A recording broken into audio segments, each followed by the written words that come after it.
ম্যাঙ্গালোরে জমজমাট birthday party চলছে underworld ডন দয়ানন্দের ছোট ছেলের।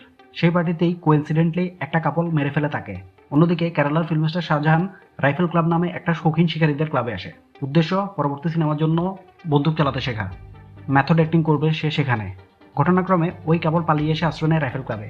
অন্যদিকে ছেলে হত্যার প্রতিশোধ নিতে দয়ানন্দ আর তার বড় ছেলেও এসে পৌঁছায় ওখানে। সাথে থাকে তাদের চালাচামুন্ডারা। শুরু হয় ধুমধুমার গান ফাইটের। ওয়েস্টার্ন ঘাটসে অবস্থিত এই রাইফেল ক্লাবে দুই দলের লড়াইয়ে কী হয় তাই নিয়ে এগিয়ে চলে সিনেমার গল্প। এই সিনেমার মাধ্যমে মালায়ালাম সিনেমায় অভিষেক হলো হিন্দি সিনেমার মাইস্ট্রো অনুরাগ কাশ্যপের। যদিও এখানে তিনি পরিচালনা করেননি, করেছেন অভিনয়। উনি পরিচালক আশিক আবু, দিলীপ পোথেন, বিজয়া রাঘবন, উন্নিমায়া প্রসাদ এরা কোনো প্রজেক্টে যুক্ত থাকলে সেটা দেখার ইচ্ছা আপনার এমনিতেই হবে। পাশাপাশি এখানে এনারা পারফর্মও করেছেন দারুণ। গান ফাইটের দৃশ্যগুলো খুবই এনজয়েবল। ব্যাডি হিসেবে কাশ্যপ আর সেভিয়ার হিসেবে দিলেশ পোথেনও জোস। তবে সিনেমাকে প্রয়োজনের তুলনায় লেংদি মনে হয়েছে এবং স্টাইলের উপর জোর দিতে গিয়ে কোথাও না কোথাও সিনেমার গল্প ব্যাকসিট নিয়ে নিয়েছে। ফলে যতটা আশা নিয়ে আমরা দেখতে বসি ততটা স্যাটিসফ্যাকশন আসলে আসে না। এবার দেখবেন কি দেখবেন না সেটা আপনাদের সিদ্ধান্ত।